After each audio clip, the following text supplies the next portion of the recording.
Hello friends, welcome back to the my new video guys and my YouTube channel guys. Today friend we are going to talk about guys how can we on color inversion in our Realme phone and how can we use this color inversion setting. Today I will show you in this video guys.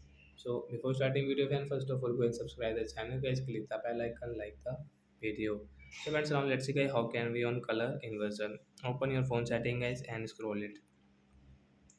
Guys, click on guys your system setting guys, tap on system setting, and friends click on guys this accessibility setting guys, tap here.